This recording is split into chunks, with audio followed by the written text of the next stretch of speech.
Trois potes qui parlent de ciné sans se prendre la tête, bienvenue dans ce 5e épisode du Tri-Podcast. Et aujourd'hui je suis toujours avec Victor et Pierre. Comment ça va? Bah ça va très bien. Très bien, Pierre. Bah non, parce que j'ai encore The Creator dans la tête. Il est chiant. Et on est avec aujourd'hui Raphaël, bienvenue parmi nous. Merci d'être bonjour avec à nous. tous. Tu nous as ramené un petit film dont on parlera en troisième après avoir parlé des deux premiers films comme d'hab. Un film qui a bien vieilli, qui est intemporel et un film problématique. Aujourd'hui ça s'agira, ça se dit.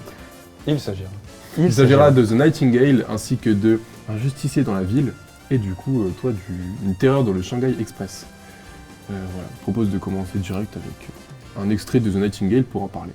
J'ai passé l'âge de ces conneries. Vous deviez signer mon ordre de libération, monsieur. Il y a 3 mois maintenant. Je décide quand tu pars et quand tu restes. The Nightingale, donc sorti en 2018, réalisé par Jennifer Kent. Alors ça se passe en Australie en 1825. Une jeune femme veut retrouver sa liberté avec son enfant et son mari, et ça va pas du tout se passer comme prévu. Et voilà, donc on a un film intemporel pour plein de raisons, et un film qui, on peut commencer par là peut-être, qui est très dur à regarder, notamment pour plusieurs scènes de viol, pour des scènes de meurtre, de grosses violences, pour les relations entre les blancs et les noirs qui sont, je trouve, durs à encaisser aujourd'hui parce que ils se comportent comme des colons et c'est pas... Et entre les hommes et les femmes aussi, Et entre les hommes et les femmes, j'ai envie évidemment. d'ajouter. Donc il y a plein de choses qui font que c'est dur à regarder, parce que c'est ancré dans son époque. C'était pas une super époque à vivre pour la plupart des personnages. À part si t'es un homme blanc. À part si t'es un homme blanc, anglais, colon. Et du coup, alors bon, par quoi on commence dans ce film On peut commencer par petit bref rappel du... Alors Jennifer Kent, c'est son 2e film. Elle a commencé avec Mr. Babadook. C'est une grosse fan de films d'horreur. Donc ça se ressent peut-être pas dans... Enfin si, un petit peu quand même dans le 2 pour toute l'ambiance malaisante qu'il y a dans la première demi-heure de The Nightingale. Ouais. Mais surtout Mr. Babadook qui 1h30 de film horrifique, enfin angoissant plutôt. Okay. C'est un budget de 2 millions de dollars qui a rapporté finalement très peu, parce qu'il a eu du mal à se vendre à l'international, donc il a rapporté moins d'1 million. Donc ça n'a pas remboursé ses frais, quoi. Le chef opérateur exactement le même que dans Mr. Babadook, donc on tient peut-être déjà là un duo d'artisans, quoi, une collaboration qui va peut-être perpétuer, quoi, voilà. Et puis après, si vous voulez commencer par qu'on rentre dans l'art du film. Ouais.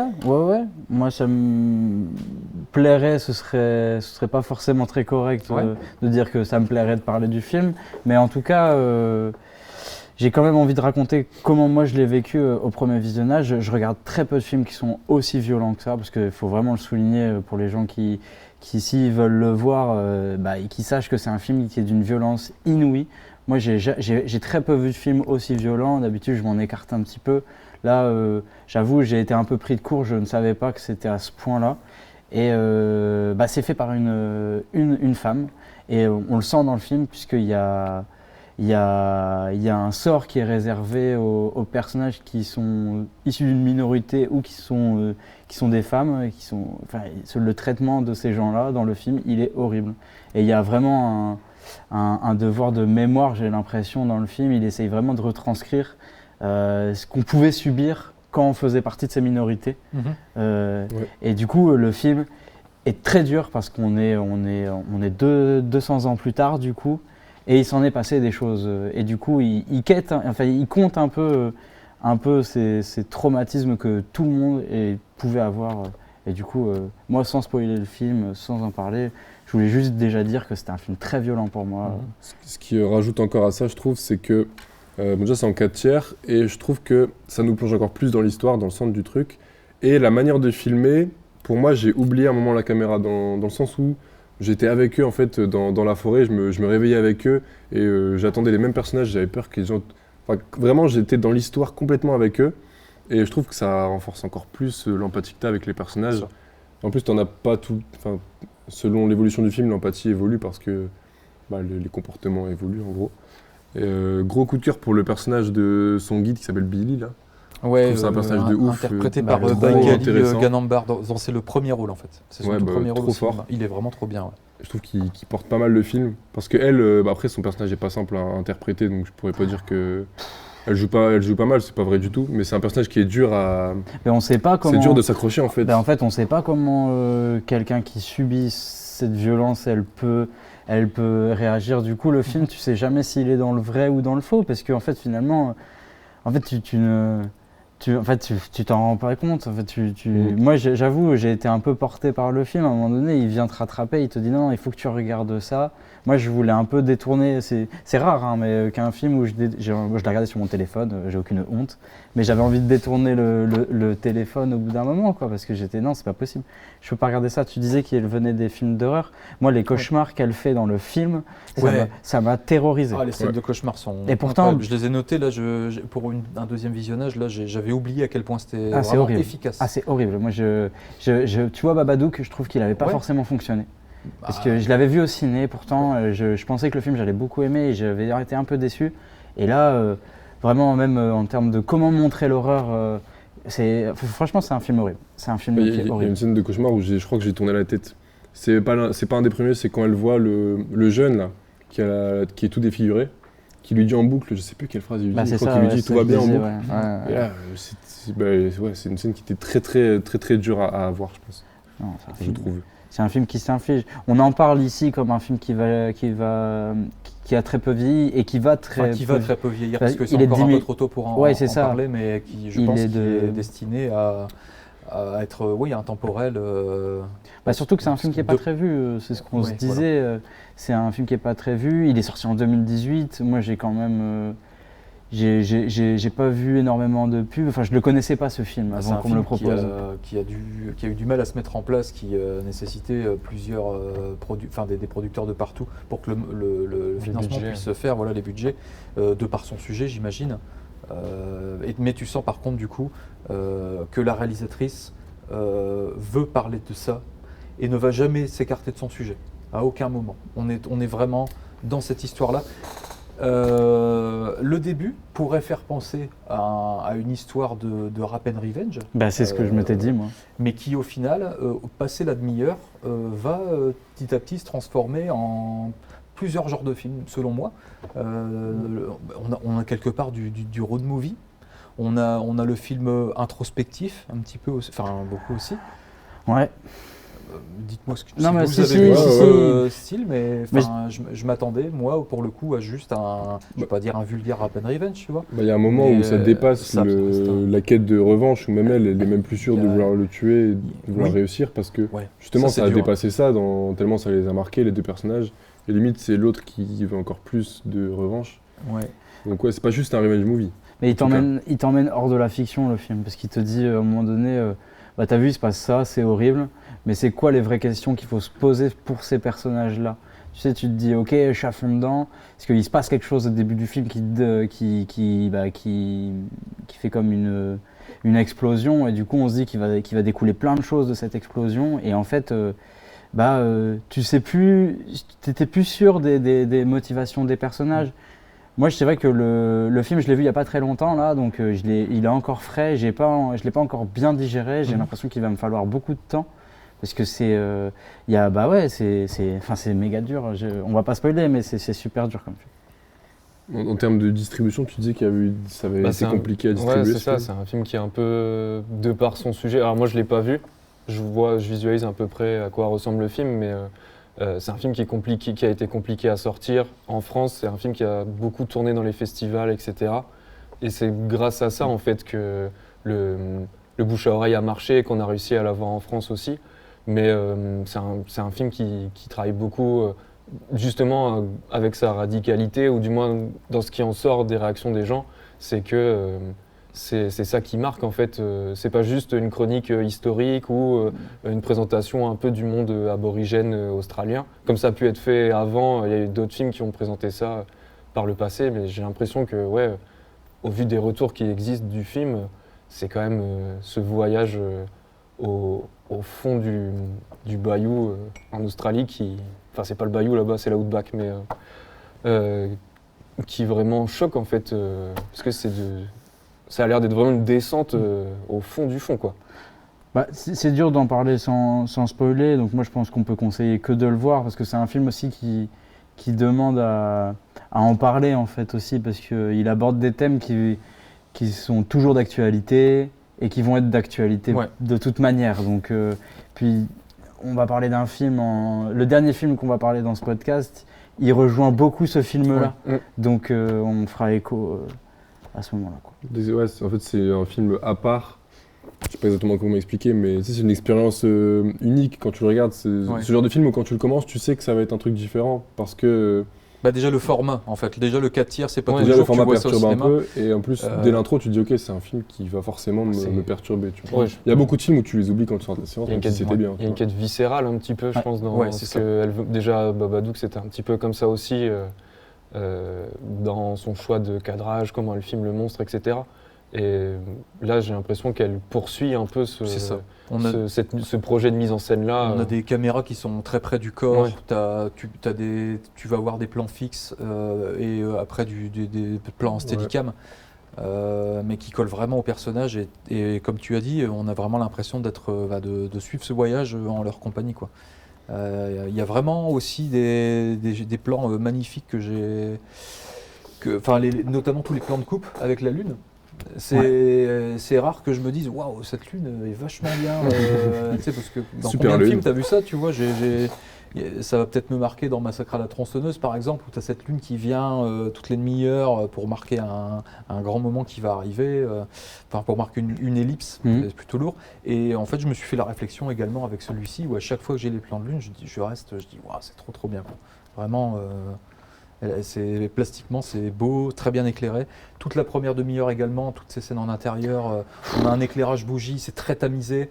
Enfin pas que de la bougie évidemment, mais il y a des lumières d'ambiance également, mais tout ça est très sombre et ça renforce encore plus le côté malsain de cette première demi-heure, quoi. Il va bien vieillir aussi parce qu'il y a rien qui peut devenir kitsch. Par exemple, il n'y a rien d'héroïque, il n'y a pas de. Bah déjà le sujet, quoi. Le sujet. C'est ça, mais il n'y a pas un personnage qui dit lui est quand même un peu trop fort et tout. Ils sont tous humains, ils ont tous leurs grosses faiblesses. Quand ils se prennent un truc dans la jambe, bah, ils peuvent plus courir, tu vois. C'est ce qui ajoute encore du terre-à-terre au film, tu vois. C'est criard de vérité, tu vois. C'est aussi ça. C'est pour ça aussi qu'on se dit que le film est d'une violence inouïe. C'est que, c'est que du réel que tu es en train de voir quand tu le vois, le film. Du coup, t'es terrorisé parce que. Et tu peux faire plein de comparatifs. Moi, pour un peu situer les auditeurs, moi ça m'a fait un peu. Je me suis fait bousculer avec Irréversible comme ça quand je l'avais vu jeune et du coup il m'avait paru très très violent et je pense qu'il l'est encore, Irréversible. Et celui-là il m'a fait un peu ce même truc. On me bouscule en même temps de le regarder. C'est pas facile, hein, franchement. Donc préparez-vous. Faut se préparer pour le voir, je pense. Puis c'est aussi un film où il y a zéro musique. Enfin, il n'y a pas de. Putain, j'avais même pas.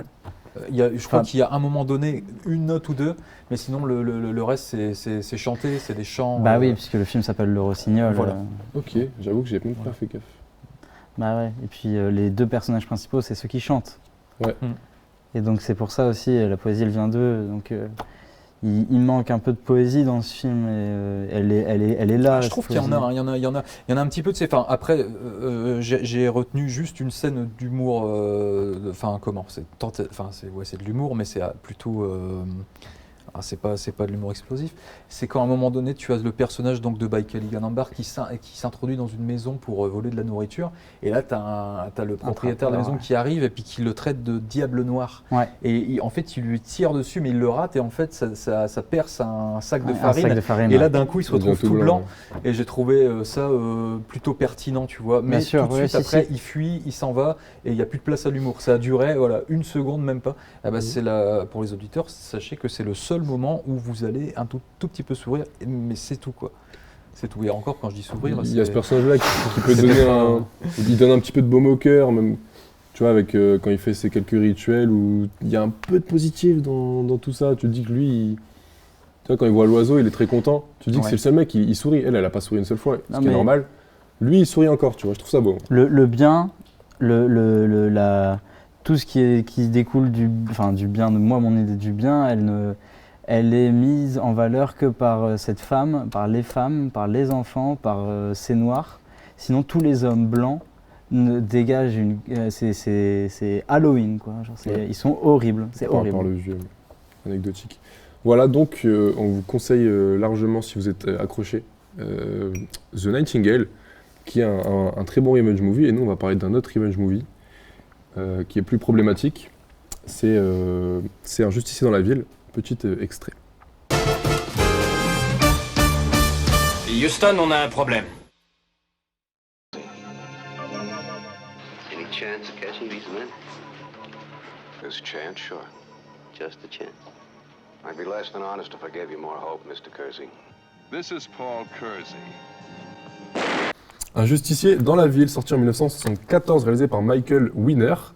On a Paul Kersey qui est un architecte qui déteste les armes à feu. Il rentre de vacances avec sa femme, celle-ci se fait violemment agresser avec sa fille chez elle. Et donc Paul Kersey va petit à petit devenir une sorte de justicier par soif de vengeance dans un New York submergé par le crime. Alors pourquoi ça pose problème? On rentre direct dans le lard.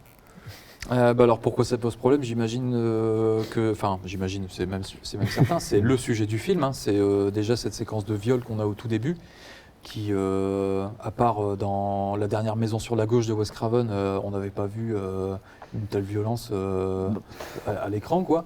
Il me semblait qu'elle était beaucoup plus longue dans les souvenirs que j'ai lors de mon premier visionnage, mais finalement je vais pas dire que ça passe crème maintenant, mais elle doit durer 1 minute 30, 2 minutes à tout casser en fait, ce qui n'est pas le cas du coup de la scène de viol dans le numéro 2 qui est un peu plus développé. Ce qu'il y a, c'est que la caméra est très statique. Dans cette séquence-là, il y a 2 ou 3 angles, je pense, de caméra sur un canapé, si je me souviens bien, et le contre-champ. Et il n'y a pas... En fait, il n'y a pas de porte... On voit pas, là, il y a une porte d'entrée, mais on voit pas... Il n'y a pas de vue sur le couloir et tout ça dans cette séquence-là inaugurale d'attaque. On est pris au piège, quoi. C'est ça. À la différence, on ne veut pas voir. Ouais. Non, on a envie qu'on... On reste assez éloigné en plus. Mais il y a un côté voyeuriste aussi, parce qu'on reste assez loin, on voit à peu près tout dans ce qui se passe dans la pièce. Et c'est ce qui est très désagréable, je trouve. Ouais.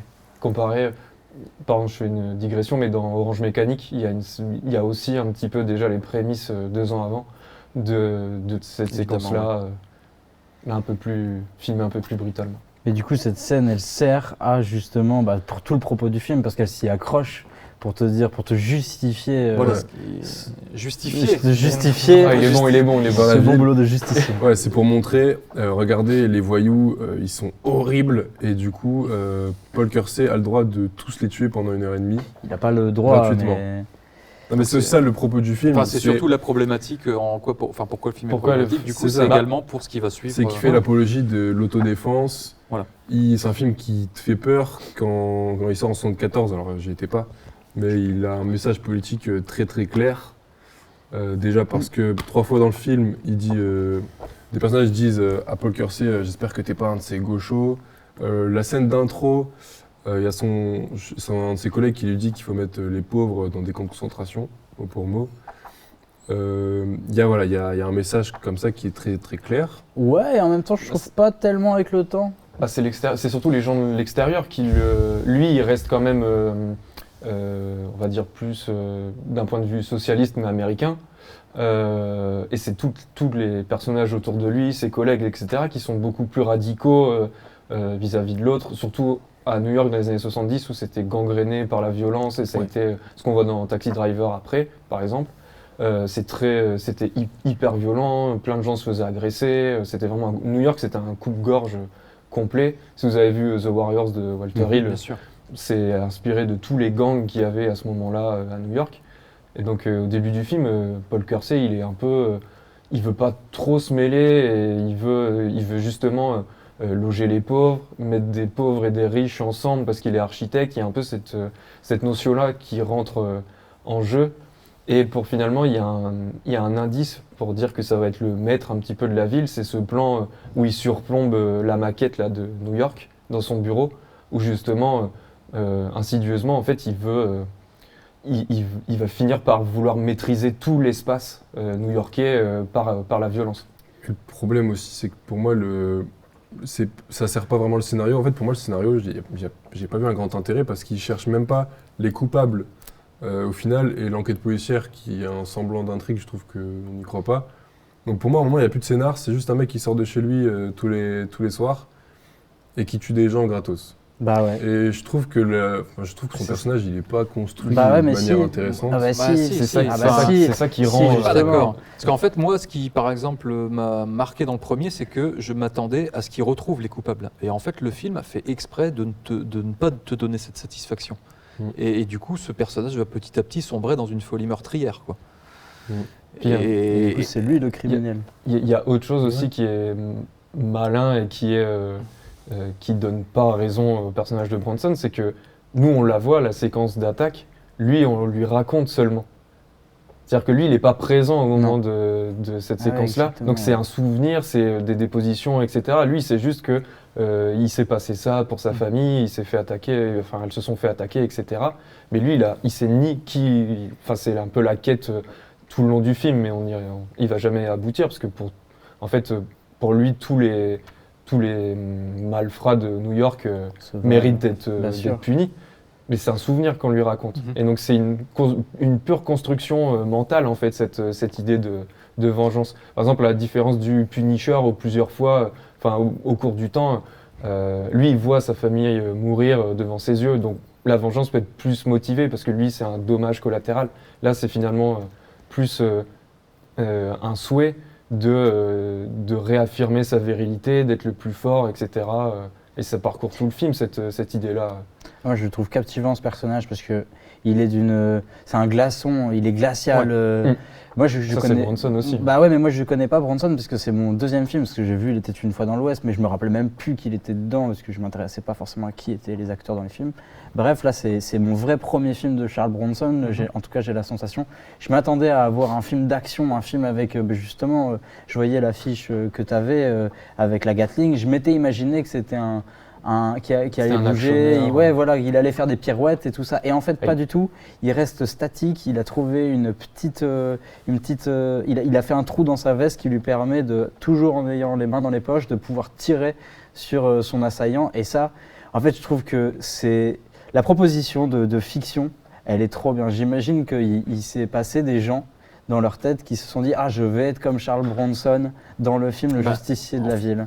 Déjà, rien que dans la salle, pour te donner une idée de l'ambiance, en fait, à chaque fois qu'il y avait des loupards qui mouraient sous les coups de feu de Charles Bronson pendant le film, les gens dans la salle se levaient et applaudissaient à chaque fois qu'un mec mourait à l'époque. Tu vois, c'est ça le problème. Et ça en dit long. Oui, voilà. Mais oui, du coup, c'est ça ce le film, problème. il est là pour te mettre un miroir de.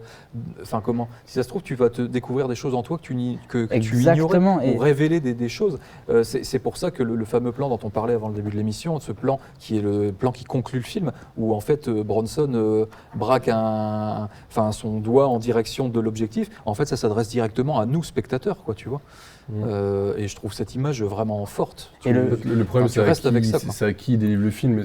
En fait, c'est un film de cow-boy où le déclencheur, c'est qu'il va au Texas. Il va au Texas. Le mec lui dit, mec, tu devrais avoir un gun sur toi. Ici, on n'a pas de problème. On a tous des guns. Mais ça en dit long sur l'Amérique et l'histoire de l'Amérique. Tu vois, c'est bâti sur le sang, le massacre des Indiens et tout ça. C'est pas pour rien que ça se passe là-bas et qu'on lui donne son arme et que de là va en découler toute cette vengeance. C'est un flingue qu'il a eu au Texas, quoi. C'est pas pour rien. Je trouve ça dommage que du coup, très bonne idée. Il y a potentiellement, comme tu as dit, plein d'Américains qui ont vu le film et qui avaient envie de s'acheter un Colt 33 en sortant. Si jamais, pour moi, c'est une satire, le film. Le film est une satire. Il est là pour choquer le bourgeois. Le film est là pour choquer le bourgeois et pour poser la question à ceux qui se sont déjà dit « Ah, mais moi, si jamais je me fais agresser ou si ma famille se fait agresser, je tue tout le monde. » Et bien là, le film te présente cette version-là. Et du coup, c'est super fort. Le concept est trop bien. Moi, j'étais à fond dedans parce que je me suis dit « Putain, c'est ça le concept. C'est vraiment si jamais on bute ma famille, qu'est-ce que t'en fais toi ?» Et tu fais justice toi-même. Et du coup, ça découle à plein de questions de société, à plein de questions de politique, de c'est quoi les États-Unis, comment les gens se voient, comment les gens voient les agresseurs. Ce sont des silhouettes dans le film. C'est toujours la même chose. On met aucune nuance entre les silhouettes. On te dit, regardez, eux c'est des voyous parce que c'est des voyous, c'est des jeunes. Et tu sais, c'est la haine du jeune. Ils traînent la nuit. Et ça, du coup, le film, il dit, il n'y a pas de sens dans ce film. Il dit donc, tu voudrais faire quelque chose qui n'a pas de sens. Moi, je l'ai vraiment ressenti comme ça. Surtout quand tu vois la croix gammée. Tu sais qu'ils mettent au début du film pendant le viol, tu te dis ok, c'est des gens qui sont affiliés politiquement, où est-ce qu'ils m'emmènent le film ? Est-ce qu'à un moment on va voir Charles Bronson avec toute une foule de nazis et il va devoir tous les tuer ? Moi je me suis vraiment posé ces questions-là. Et en fait non, ça va dans l'autre sens, il se trompe le film. Et c'est pour ça que je trouve qu'il est vachement bien. Et en plus réalisateur donc Michael Winner qui donc à la base est britannique quoi. C'est fou d'avoir fait un pamphlet anti-américain, d'avoir tourné ça aux États-Unis, sachant que tu es réalisateur anglais. Enfin moi je m'attendais réalisateur anglais, je me dis bon attention bien propre sur lui et tout tu vois. Mais en fait je pense que c'était le méchant garçon de l'époque quoi. Il n'y avait pas plus subversif. Les films anglais de Michael Winner sont un peu, ou du moins ils sont aussi âpres que la manière dont il filme la ville dans Death Wish. Il y a notamment West Eleven qui est dispo en vidéo en France, où c'est un jeune, c'est directement après-guerre, et c'est un jeune qui est un peu paumé, il ne sait pas trop ce qu'il fait dans sa vie, etc. Et on est un peu au début du swinging London, ce genre de choses, et où en fait c'est une errance un petit peu dans la ville. Il a déjà, le personnage a un impair aussi, un peu comme Bronson, il y a déjà des éléments qui rappellent ce qu'il va faire aux États-Unis. Et Winner a toujours filmé comme ça, surtout la ville, c'est un de ses points forts. Mais ça se sent, hein. Tu ressens vraiment l'atmosphère de la ville. Il n'y a pas forcément des mouvements de caméra incroyables, mais à chaque fois les plans sont posés, ils sont bien éclairés. Il y a aussi le montage aussi qui va... en 1h30, moi j'ai pas le temps de m'ennuyer. Beaucoup disent que le premier Justicier il est un peu merdique parce qu'on se fait chier, les scènes sont répétitives. Mais moi je trouve que des fois tu as des cuts qui interviennent au bon moment et qui redonnent de la dynamique en fait au film. Ah non, je pense que dans les 3 films qu'il a fait, dans les 3 premiers. Puis après Winner a fait des films d'action déjà avant avec Bronson aux USA. Il a fait Scorpio, Mr. Majestic, Le Flingueur, c'était déjà... il s'est déjà filmé Bronson, ce qui est déjà hyper fort. Excellent film, Le Flingueur. Et il est déjà à la base d'un certain vocabulaire du cinéma d'action de cette époque-là. Donc c'est pour ça que l'efficacité et la simplicité qu'il peut y avoir dans Death Wish est aussi visible à l'écran. Et il ne faut surtout pas oublier que c'est un film qui va relancer la carrière de Charles Bronson alors qu'il a 51 ans, il me semble, quand il fait le premier. Et de là va en découler 4 suites. Donc on va vite fait parler des autres. Enfin, les 2 que j'ai ramenés ici. Les 2 derniers, c'est pas la peine d'en parler. À savoir que du 2 au 5, donc il y en a eu 5 en tout, du 2 au 5, c'est produit par la Canon. Okay. Mais par contre, les 2 et 3 ont toujours été réalisés par Michael Winner.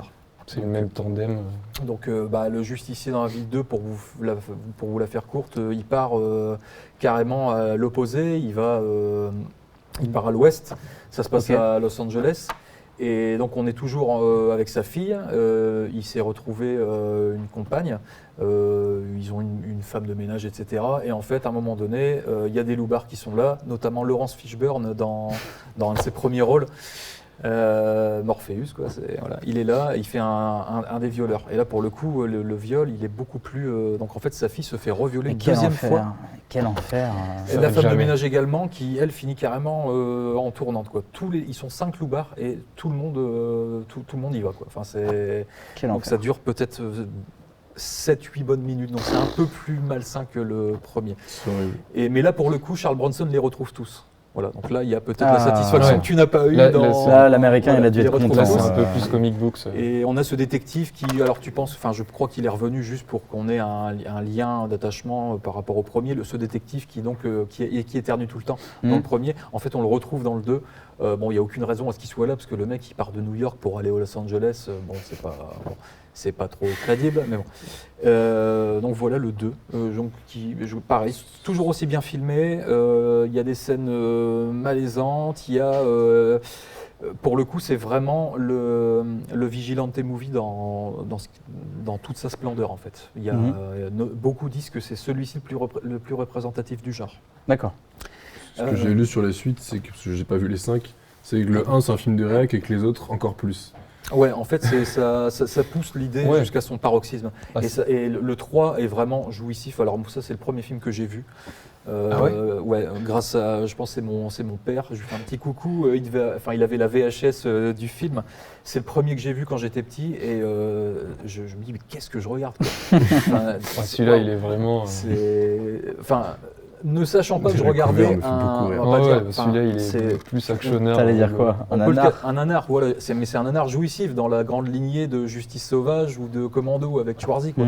Ce film-là, tu peux le mater, mais sans problème, quoi.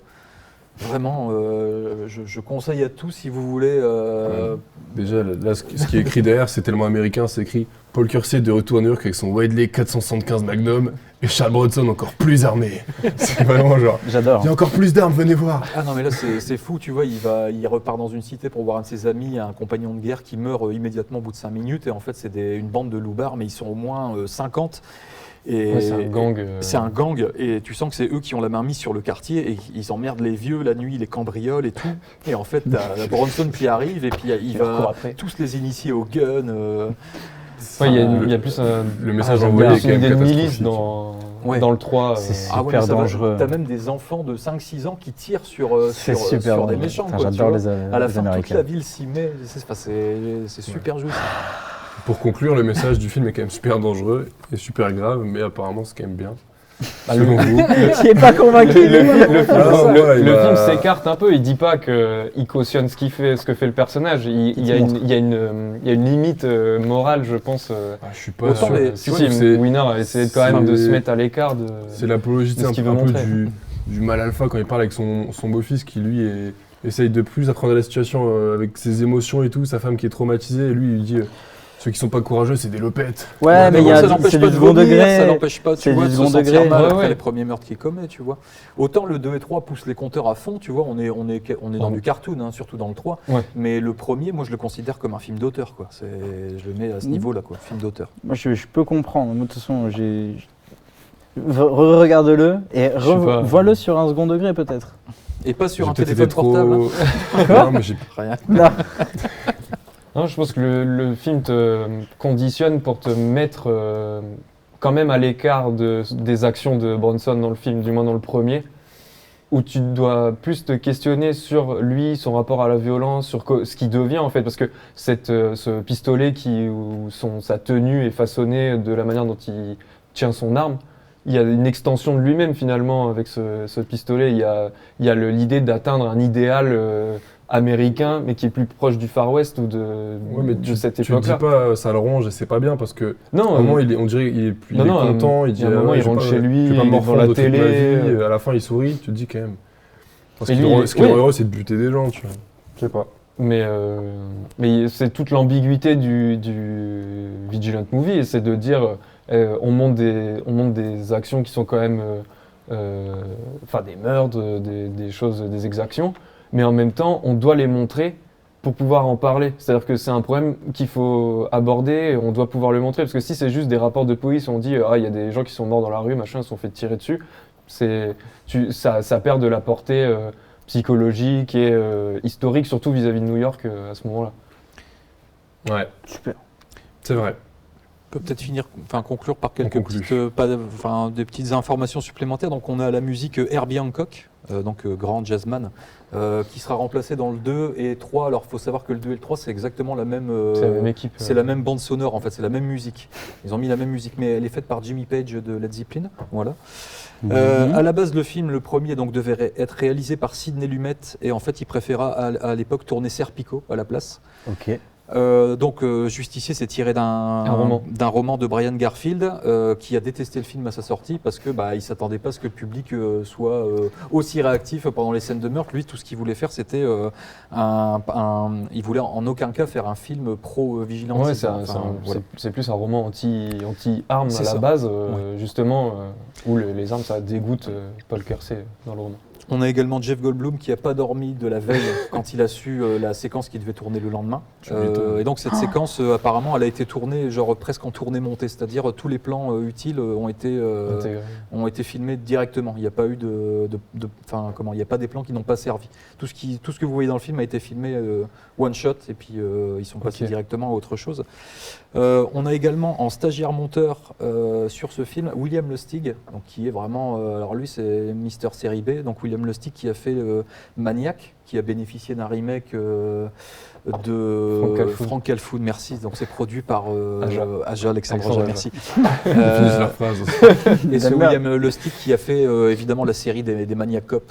Donc ça c'est vraiment à voir, surtout les deux premiers qui sont incroyables. Le 2 que j'ai découvert il y a... Ouais, ça fait un petit moment déjà, mais il s'est passé du temps entre le 1 et le 2. Enfin voilà, deux films Maniac Cop, vraiment trop bien. William Lustig a aussi fait Vigilant, Et Vigilant, qui oui, est, j'allais y venir, qui, mais oui. qui est une filiation Donc, directe avec, absolument, ouais.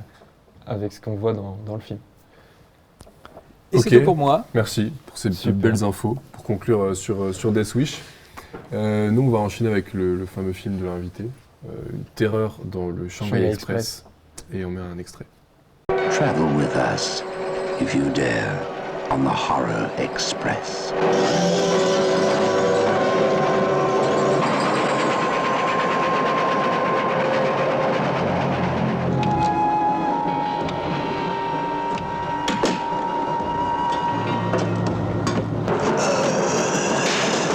Ton défi, si tu acceptes, c'est de nous donner envie de le voir avec Victor et aux milliers de gens qui nous regardent.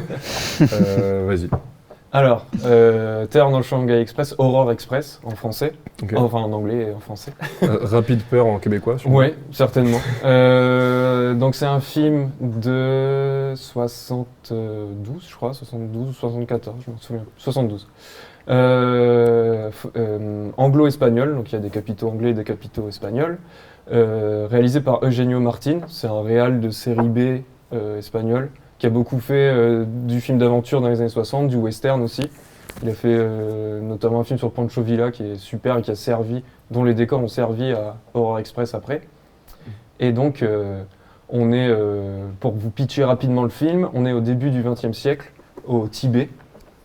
Et donc il y a un explorateur avec toute son équipe qui est interprété par Christopher Lee, qui joue un sir anglais à moustache, il est impeccable dedans comme d'habitude. Et en gros il trouve un singe, un animal, on ne sait pas trop, qui date au moins d'il y a 2 millions d'années. Et il décide pour pouvoir l'étudier de le ramener dans le train, donc le fameux Shanghai Express du titre, qui est en fait l'Orient Express mais juste ils n'avaient pas les droits. Et donc il décide de le ramener en Angleterre pour pouvoir l'étudier après et voir les conclusions un peu de ce que peut donner ça. Sauf que, alors déjà dans le train, il rencontre une galerie de persos hyper variés. Il y a des espions, il y a un médecin qui est joué par Peter Cushing, qui est aussi une grande star du cinéma d'horreur comme Lee à l'époque donc de la Hammer et la Amicus. C'était les deux sociétés de production vraiment phares où les deux jouaient. Puis ils n'en sont pas à leur première collaboration, j'imagine. Oui, ça vient. Et c'est le film. Cushing a accepté le film parce que Christopher Lee jouait dedans et que c'était un bon moment pour eux deux à passer. Et donc il y a lui, il y a ce personnage-là, il y a une sorte de moine qui est un conseiller d'un couple, d'une comtesse et d'un comte qui est en fait Rasputin finalement, mais c'est pas pareil, ils n'ont pas le nom. Donc il a un autre nom à consonance russe dans le film. Et donc il y a tout ce beau monde dans ce train qui est en train de rentrer tranquillement en Europe. Et la créature se met à vivre dans le train et à attaquer les gens au fur et à mesure, etc. Sauf qu'on découvre le film allant que la créature elle a des pouvoirs télékinésiques, elle peut tuer les gens juste en les tenant à distance, et donc il y a des scènes où juste ils saignent des yeux et ils ont les yeux blancs, il y a tout un thème autour du regard dans le film. Et donc c'est un peu le bazar parce que les corps s'accumulent dans le train, ils essayent de les cacher, non, et tout va bien. Et jusque où ils appellent les Cosaques, enfin, j'imagine que c'est ça, des soldats russes qui sont à un relais à un moment dans la gare. Et donc parmi eux, il y a Telly Savalas qui joue Kojak, c'est une série des années 70. Le sosie de Yul Brynner. Oui, c'est un grand baraque chauve, il lui ressemble. Et donc eux jouent des soldats russes, ou du moins, ou des Cosaques, je ne sais pas trop exactement. Et donc il décide de s'en prendre à cette créature et de mettre un terme à son massacre dans le train. Voilà, c'était un peu long comme pitch. Mais Non, t'inquiète. C'est précis. bien aimé. Du coup, c'est J'étais dedans. un film d'horreur, c'est un huis clos dans un train. Ouais, c'est un thriller fantastique, c'est pas vraiment de l'horreur. En fait, le but, c'est pas de faire peur avec la créature. Il n'y a pas vraiment de scène où le film va jouer à te faire peur avec le monstre, etc.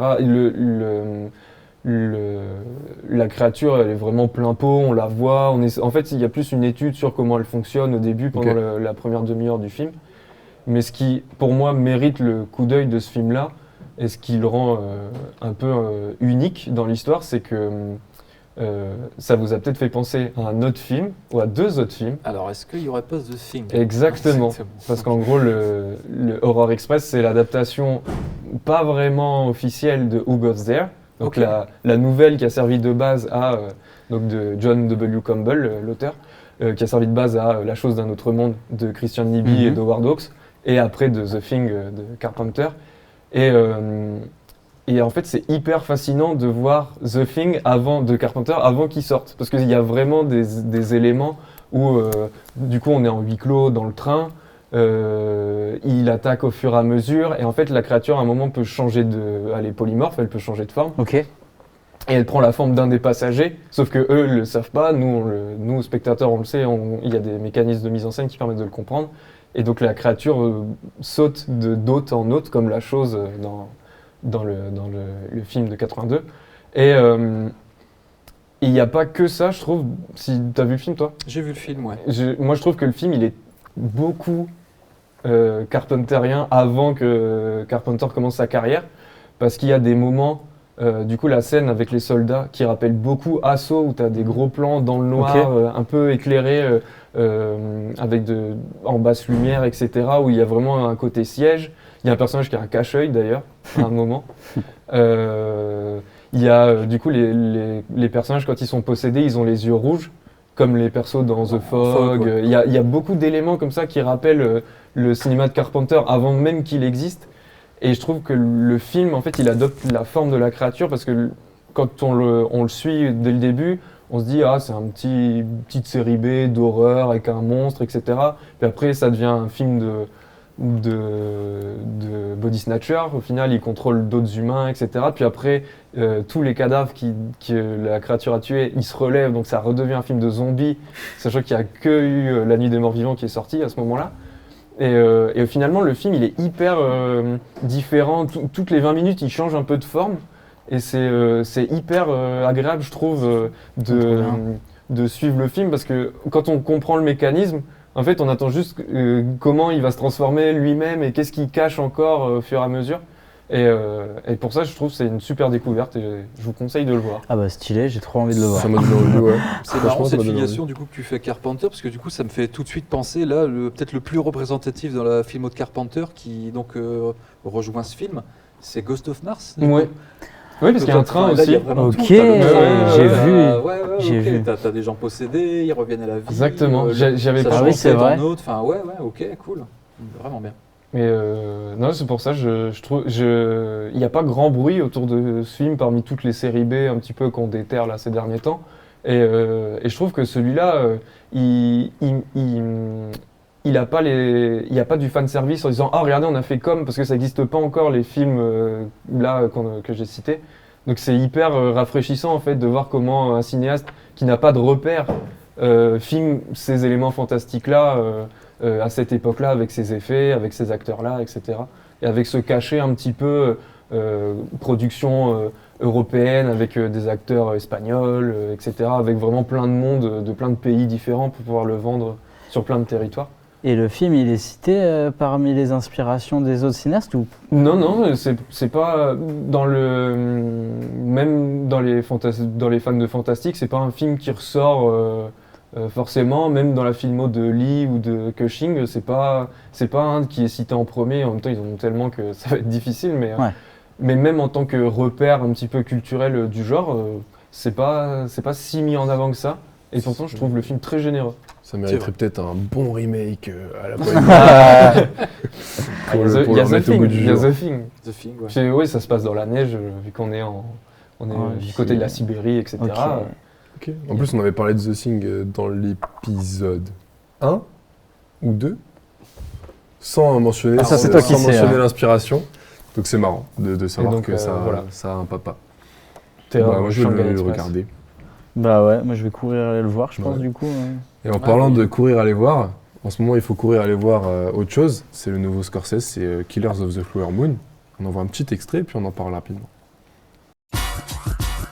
J'ai vu, je sais qui c'est, mais je dirai rien.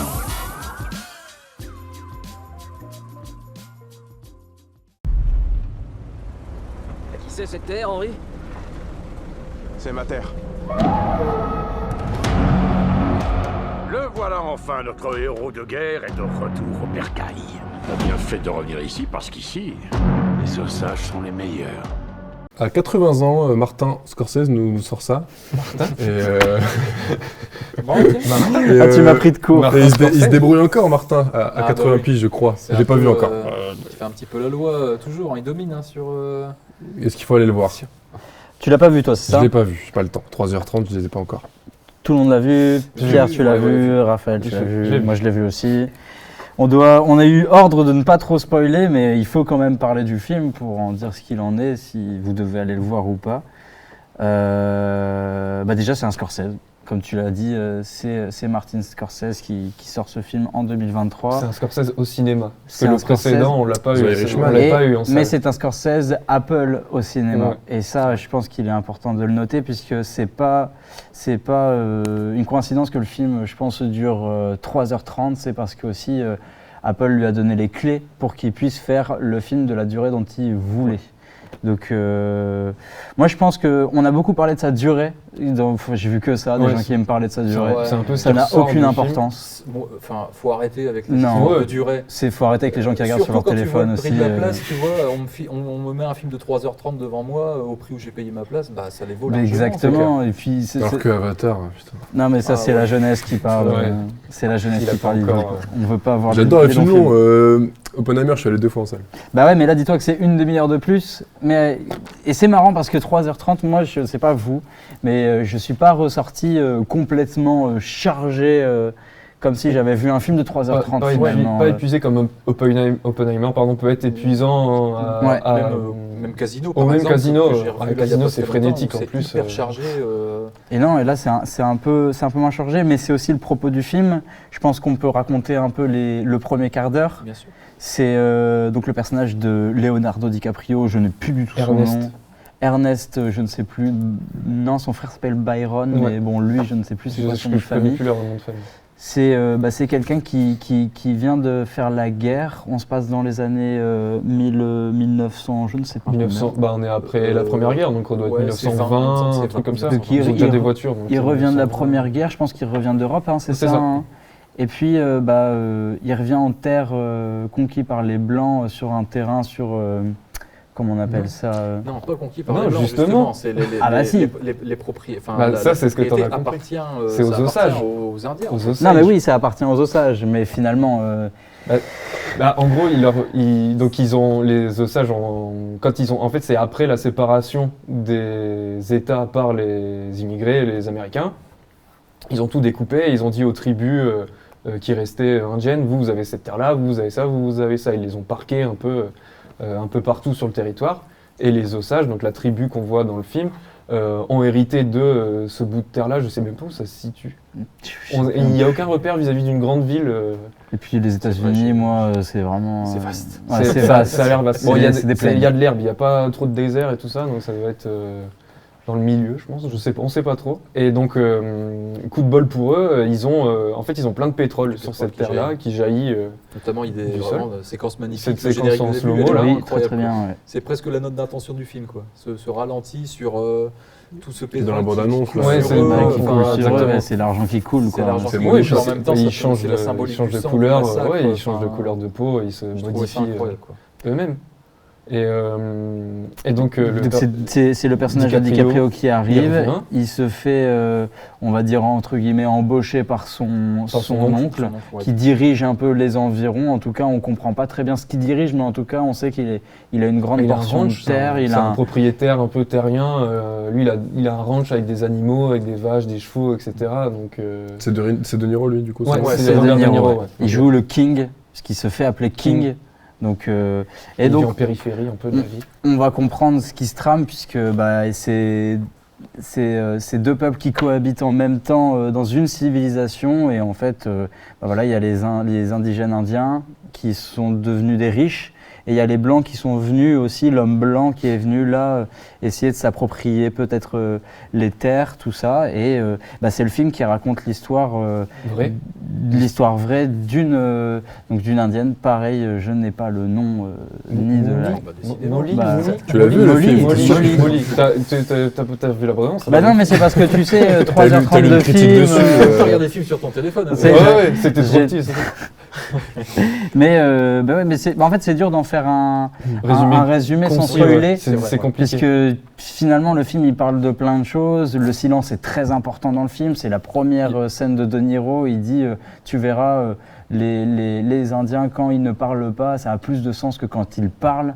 Et du coup, une fois que tu fais attention à cette phrase-là, tu fais attention tout le film. Il y a notamment cette scène où il pleut et elle est avec DiCaprio et elle lui dit non, on arrête tout. Respecte la tempête, quand il y a l'orage. Et on attend que ça se passe. Et DiCaprio peut pas s'en empêcher. Il veut quand même malgré tout parler, faire des gestes. Il lui dit non, pose-toi, bouge pas. C'est puissant une tempête. Oui, c'est ça. De respecter la nature, c'est des valeurs différentes des Américains blancs. Moi, je pense que c'est un film à aller voir. Peut-être qu'on en parlera peut-être plus longuement dans un autre podcast, mais la maestria au niveau de plan. C'est une technique impeccable. Le rythme, on est un peu en deçà de Casino, mais on est au-dessus de Irishman, donc il y en a peut-être qui prennent leur compte. Et tout le casting, quoi. Le casting, il est fantastique. Je trouve que le casting est fantastique. DiCaprio à contre-emploi là avec un petit bec de livre. Avec son petit. Moi, je suis pas très fan. Bandeau là, avec ses joues. J'avoue, c'est vraiment ça, je pense. Moi, j'avoue que j'étais surpris par cette interprétation. Sachant qu'il ne devait pas faire ce rôle-là au départ. Il a changé de dernière minute. Il devait changer. Avec l'agent du FBI qui arrive. Au départ, ça devait être ça. Ça devait être son histoire à lui. Cette histoire-là. Et on ne devait pas avoir l'avant avec la famille. On devait suivre le début de l'enquête là sur justement cette famille un peu, parce qu'on a oublié de dire qu'en fait, il y avait des Indiens qui disparaissaient mystérieusement au fur et à mesure. Sans spoiler, mais il y a toute une idée du poison dans le film. Et ça, en fait, le poison est partout. Le poison est... En fait, si on a cette idée de poison... Qui prend le temps de se propager lentement. D'où le 3h30 de film, en fait. Ah bah ouais. Tu subis le film, et ça... Et le poison, il arrive partout. Par la bouffe, En fait, il y a toute une notion de... quelque chose qui vient tuer petit à petit le premier peuple qui était là. Et ça raconte cette histoire, ce film. Et je pense qu'il est à voir. Après, ne serait-ce par la promesse, c'est Scorsese. Bah non, mais c'est clair. Ah non, mais moi je dis absolument pas qu'il ne faut pas le voir. Ah non, oui, bien sûr. Moi, je pense que ne regardez pas l'heure, ne regardez pas le temps qu'il fait. C'est pas très grave. De toute manière, vous passerez un bon moment. Les places de ciné sont tellement chères que tant mieux. Ça dure 3h30. Et puis c'est pas Avatar, comme tu as dit tout à l'heure. C'est pas Avatar. Vous êtes dur avec Avatar. Vous êtes dur avec Avatar. On parlera d'Avatar quand... Enfin non, parce qu'on parle de film. Donc on parlera un jour de jeux vidéo. Eh ben merci d'avoir été là pour cette émission. Merci encore Raphaël d'avoir été avec nous. Merci à vous. En invité d'honneur. Pierrot, tu voulais rajouter un petit truc Ouais, vite fait, parce que j'ai pas eu le temps de le préciser tout à l'heure. Je vais vous mentionner quelques titres de Vigilant Movie si vous êtes féru de ce style de film. La vengeance des aficionados. Batman. Alors Batman, il en fait partie. Il y a M le Maudit, Taxi Driver. Ensuite, dans la Blaxploitation, vous avez 2 films à retenir, Foxy Brown et Shaft. Ensuite, il y a Mad Max, il y a Classe 84. L'inspecteur Harry évidemment, Vigilante dont on a parlé tout à l'heure avec de William Lustig, Rolling Thunder, un des films préférés de Tarantino de John Flynn, ça aussi c'est incroyable, super, avec son crochet. Pale Rider, impitoyable, et ensuite on dévie un peu vers le Rap and Revenge, donc qui découle du Vigilant Movie avec I Spit on Your Grave, La Dernière Maison sur la Gauche que j'ai cité tout à l'heure, Kill Bill, Death Sentence de James Wan qui lui pour le coup n'est pas un Rap and Revenge, c'est un Vigilant. C'est un Vigilant. À voir aussi. On a Chute Libre. Voilà pour ces deux-là. Pardon, ils étaient mal classés. Ils étaient pas au même endroit. On repart au Rap and Revenge avec Irréversible de Gaspard Noé, L'Ange de la Vengeance de Abel Ferrara. Et je m'arrêterai là. Et peut-être Taken. Enfin, peut-être pas. Ouais, non, ça va. Il n'y a pas non plus. Il y a du trafic. On s'en sort bien. Voilà. Merci pour ces recommandations. Nous, on a hâte de lire vos commentaires. N'hésitez pas à liker, à partager, à regarder les suivants et les précédents. Nous, on s'amuse toujours autant à le faire et on a hâte de tourner le prochain et de vous montrer. À la prochaine. Ciao. Salut. Ciao. C'était pas mauvais, c'était très mauvais. Voilà, exactement. Alors reprenons.